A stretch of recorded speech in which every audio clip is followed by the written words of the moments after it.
It's Don here from the board. Thanks for coming along and checking out this video. Today we're going to be basically giving a facelift of sorts to my HHKB. So let's pop down onto the desktop because it's I wouldn't really say it's terribly anything exciting, but it's something different. So first of all, I have a bag of keycaps here, and I want to say thank you very much to Eric, one of our locals here, who's been really fantastic because he donated these keycaps to me. They've actually come from a typewriter, but I completely forgot what that typewriter is. I haven't actually taken any of these keycaps out yet, but I've been told that these are Topre compatible. So what we're going to be checking out today is essentially how this fits, what the profile is going to look like, and I suppose how many of the actual key set is going to sit on the HHKB and what I will end up with. So it is a typewriter set. It is, I suppose, semi-vintage, I guess. We'll have a little bit of a look in the detail, and of course my HHKB lives in my own homemade sleeve. You can see it's pretty stock. The only thing that I've kind of done with it is I've flipped the spacebar because I prefer flipped spacebars. If you're not familiar with the HHKB layout, it's a Win keyless compacted. It's a 60%. It has pass-through USBs for very low power devices because it's very limited. There is a cover here that hides some dip switches, so you can change the layout, for example, in regards to backspace and the control and caps lock positions. Yeah, it's a pretty neat keyboard. It's very light because the assembly is actually a plastic case, and of course there's also some flip out feet involved. Now you can see that I've got a video in our playlist that compares this against to some of the other Topre keyboards out there. So I have never really done anything with this. You can get aftermarket sets and artisans to replace mods and things like that, but I've kept it relatively stock, so this gives me a chance to basically play with this a little bit and see how it looks. Now, so let's crack this open and just have a quick look at the actual keycaps themselves. Of course, I'm sure if Eric sees this, he could possibly tell me exactly what these come from. They look to be an ABS cap because you can see with the reflection it's very glossy. Now the focus is obviously down at the desktop level, but if I catch the light you can see it's not exactly a full spherical. The profile itself is quite angled, but it is a curvature of that nature. The underside is a semi-circular, well it is circular stem with an open slot, so that may be what's going to assist it being compatible with the HHKB and the Topre stems. We can see it's very, very thick, so we're talking about like 2 millimeters. Talking about 2 millimeters, 3 millimeters. What are we getting? 2.5 millimeters. That is very thick. 2.5, and you can see that some of these are actually triple shot because we've actually got a green sub legend as well as the black primary legend. So that'll be really interesting.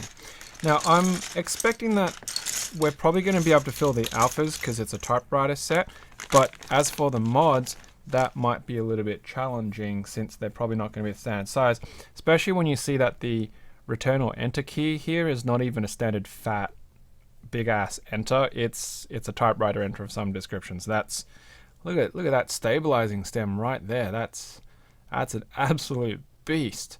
So that's obviously not going to work.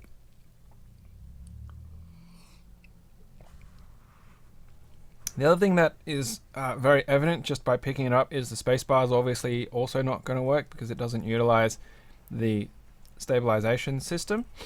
Although I find it really interesting because it's got these inserts here. Just by a quick look, that's actually where the stabilizing wire fits into it. So of course if I try and get the focus happening here, yeah, there we go. So you can see the stabilizer wire goes into that insert, that black bit there, I suppose, which is just an insert which I would expect if you really wanted to pry out would probably slide out. So that's not going to fit, plus the actual length against the HHKB is significantly different. Right, so the shift is also a different layout, so that's not going to work. Caps lock with a window for lighting for LED, that's pretty cool. That probably won't fit. Yeah, so that's out. Tab with a left index of some kind. Possibly could fit, but it wouldn't fit in the normal tab position. It's a stepped cap. Let's see, what else have we got here? We got a backspace. So that actually might fit, so that'll be cool. And then it looks like the rest of these code. Not quite sure what that would do, but that could fit. And I think the rest of these, oh no, we've got a short shift. Okay, it's a bit of a very short shift, a bit smaller than the standard U size there. And a correction key. that probably won't fit. What else have we got here? There's another word out, line out. Okay, that's probably a bit small to fit in any of those comfortably. It's a bit unfortunate. We've got, that's a plus minus and a degree symbol there. Very unusual. Well, maybe not for a typewriter, but for a modern keyboard it is. And I think the majority of that is done. I mean, just looking at that without counting, I don't know how many of the alphas are going to live or not, but we will find out. So let's just move those there, and let's start one by one. Straight off. And so I'm kind of concerned because my slider has a top rail and a bottom rail. You can't really see it there, but you can see there's a bottom tab there that's just glistening, and then there's like a top tab.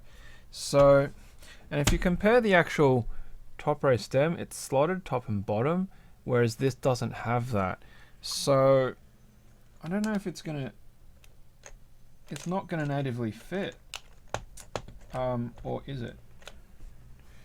Well, that kind of just fit. That was very surprising.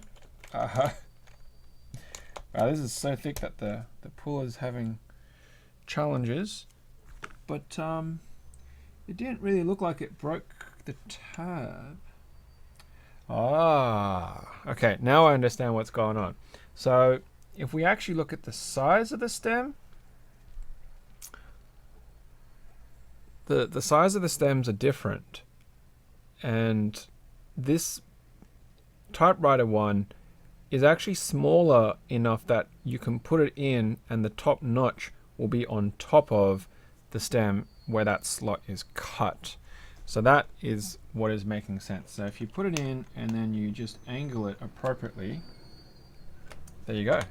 So there's a replacement A, and it's quite stable. You can see it's not gone anywhere. And if I suppose if I do the flick test,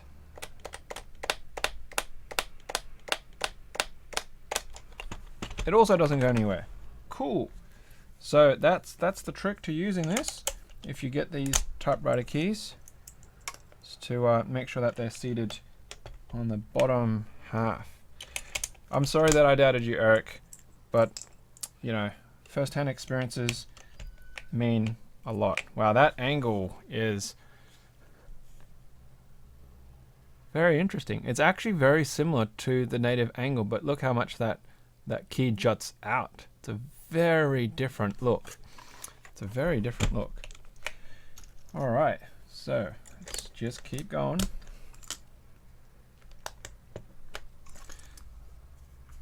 I guess I'll put them on that side. So that's an O, not a 0. I suppose the only thing that I would lose out on this is the layer functions, because the native HHKB keys have the function layer that you can go page up, page down, home, and the arrow keys, plus some media functions over here, volume, eject, and so on and so forth. But replacing these means you're going to lose that nativeness. And instead you're going to get these cool sublegends. For example, that. Now that's a word processing symbol that a lot of people are familiar with because that shows the formatting marks in Word. So I use that a lot at work when I'm messing with documents and templates. But finding that actually on a typewriter is really interesting. It's very interesting because I've just put that all the way down, and even though they're from the same set, the heights are different. The H and J are actually different, but that's flush. So I wonder if that's raised. I mean, the J itself has a homing bar on that. I just wonder if that is deliberate because it is actually a homing key. So we'll find out when I get to the other homing key, which would be F.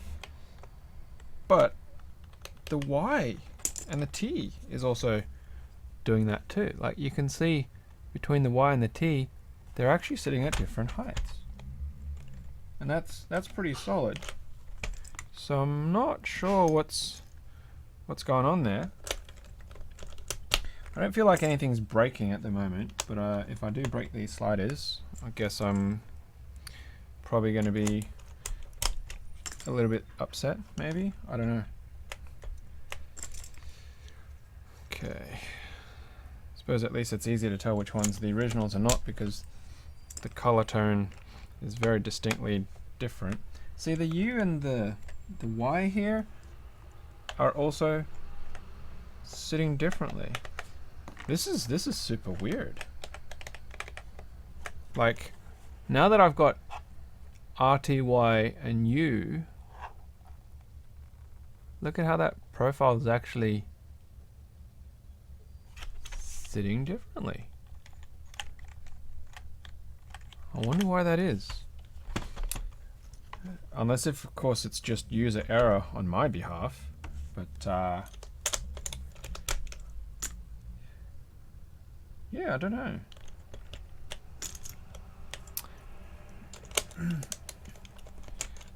Now, while I'm just doing this, because there's not really terribly much for me to talk about while I'm actually putting this, I want to mention that at the time of this video being shot, it is the month of May, and the Board Podcast is running some competitions, as we normally do. We've got the Keybio monthly competition to give away some stuff from Keybio. We've got one for DIY keyboards, and we've also got a lapel pin, a badge, an enamel pin, whatever you want to call it, from the Board Podcast. So all you have to do if you want to get involved with that is, of course, check out our actual podcast, as it's got details in each of those episodes regarding how to get involved and win some cool prizes. Now, you'll have to be listening to the latest episode because the last couple of episodes have been a little bit light on the competitions, but the first episode for May definitely has details in regards to getting involved to win one of those cool prizes. So, of course, if you aren't aware, we do have a podcast, and that's why this YouTube channel is called The Board Podcast, because it's a supporting channel to the podcast, which is, of course, all about mechanical keyboards. Right, making good progress here. It's starting to come together and look very greeny, yellowy, beigey.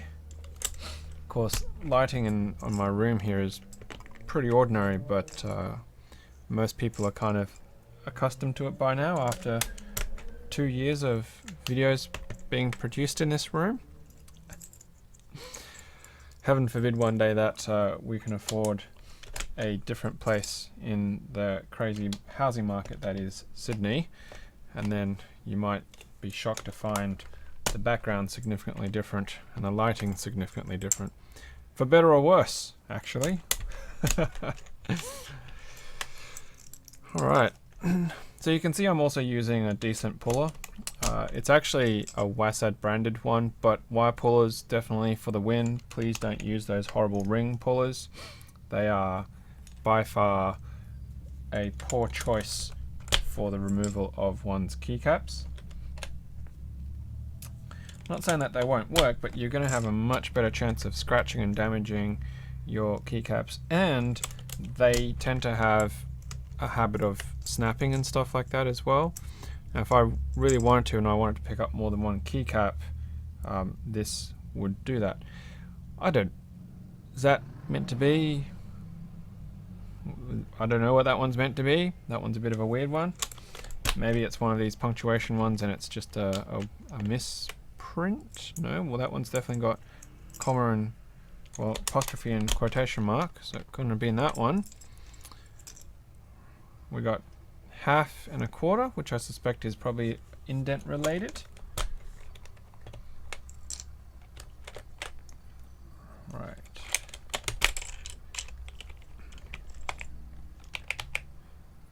Index and reverse.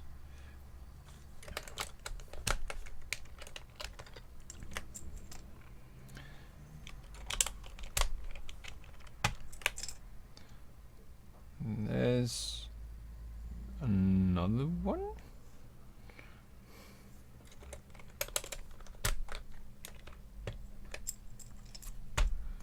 Okay, we're starting to get to the pointy end of the change.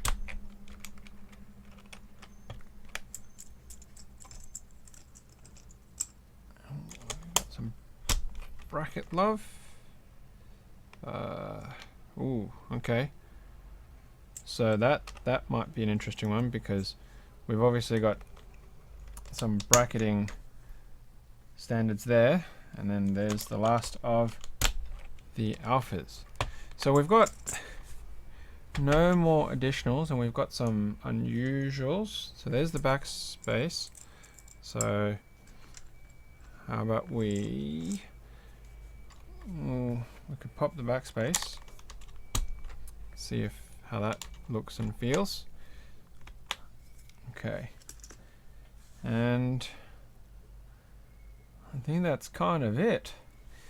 So we've got a bit of a weird one here, because we've now got that going on down the bottom. I guess if you don't really have an issue with it, you would go, well, there's the comma one. So there's that. And then there's the full stop. So that will go into there. But then now you've got bracket and brackets, but then you've only got a singular bracket and then some rando other keys to fill in. So that kind of,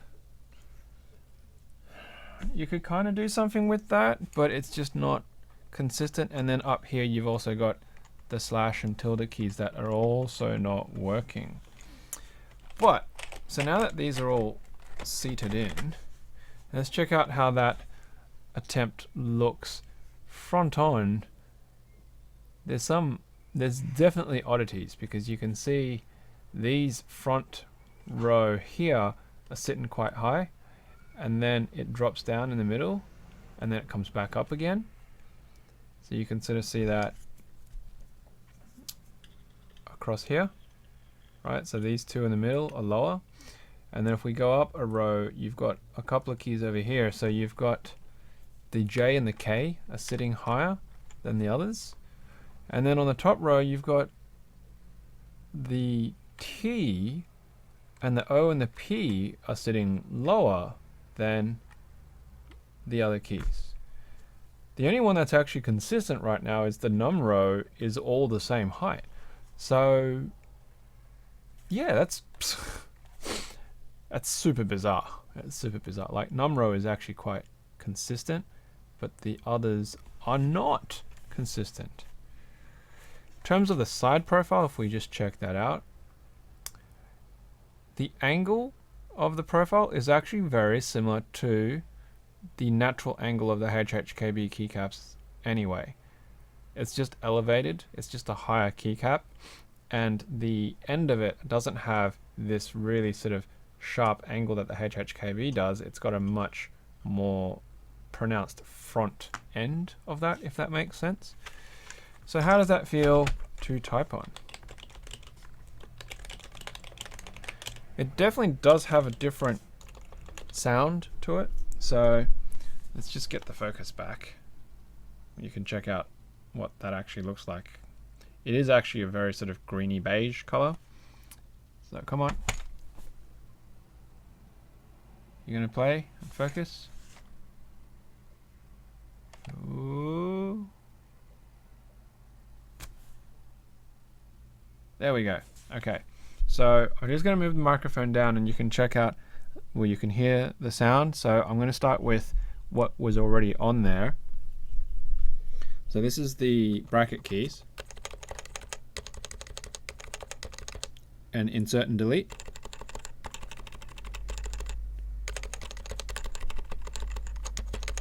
And then these typewriter keycaps.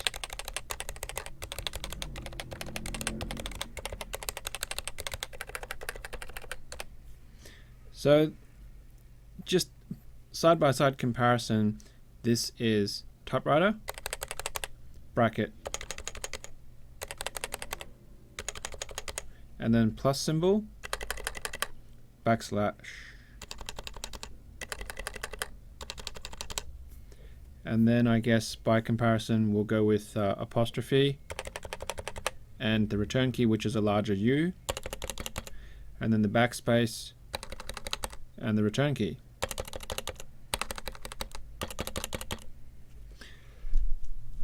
I'm going to say they're very similar in sound, but the typewriter keys actually do have a harder and higher sort of pitch to some of them, but not necessarily all of them.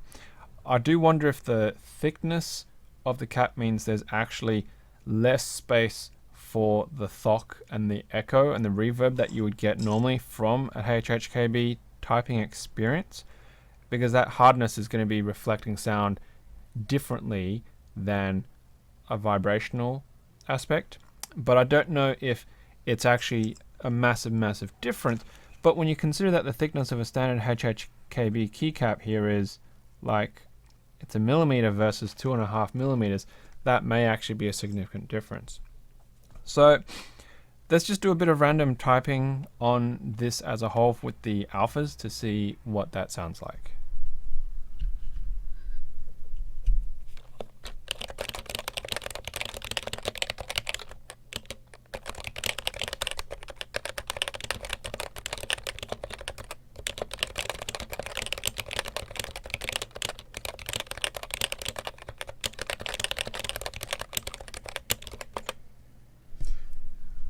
I feel like it's very inconsistent. Some keys have a nice like actual sound to it and other keys do not. Other keys are a lot sharper and a lot harder. So and I really don't have an explanation for it at all. I don't know how much of the actual profile itself is causing it. I don't know if the double shotting of it is causing it. I don't know if it's the thickness that's causing it. There's obviously a different states of shine and wear as well on these, because you can see some of them have significantly more wear and shine. For example, that H key with the W count's very faded, but then the double shot should not be causing that anyway. But then, you know, the number keys by far have a lot less. So the 5, right, if you do the actual reflective movement, you'll see 5, the num row is not as shiny. The 5 row is very matte by comparison to say like the 9 and the 0. If you look at 9 and 0, you can get a complete reflection line here, whereas you're not, the center is giving you a bit of reflection, but then towards the surface edges it's not at all. Whereas if you look at say T and Y, we're getting full blown reflective shine happening right now. So yeah, that's a bit of a tricky one. Now, am I going to leave these on? I'm going to probably say maybe not, only because, not that I have OCD, but the incompleteness of this is going to bug me if I was to use it, because it just looks weird. I'll probably take the backspace off, because then that gives the completeness, the gray mods to accompany that complete look. I only wish that, yes, I could replace it with some of these, but it doesn't really work for me to have the random keys there. I'd rather have, you know, the way that it's intended, because the rest of the keys, at least in some capacity, work and do what they do. For example, the comma and the full stop, the period there, even if the brackets are missing, because you can see brackets is on W and U. So there you go. Thank you very much, Eric, for passing these keycaps on to me. If you see this and you feel like you'd like these back because somebody else might have a better use for them and fit them out on something that they have, like a Pain 27, not that that's supported by Topre stems at the moment anyway, then please let me know and I'll make sure that these get back to you. Otherwise, I hope you enjoyed me messing around with my HHKB and putting on these typewriter keycaps.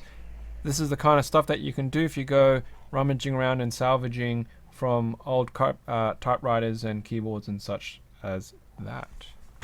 So please, if you like this kind of stuff, hit that like button, hit that share button, and of course hit that subscribe button as well. And go and check out our podcast for your chance to get involved in some great competitions and win some cool stuff.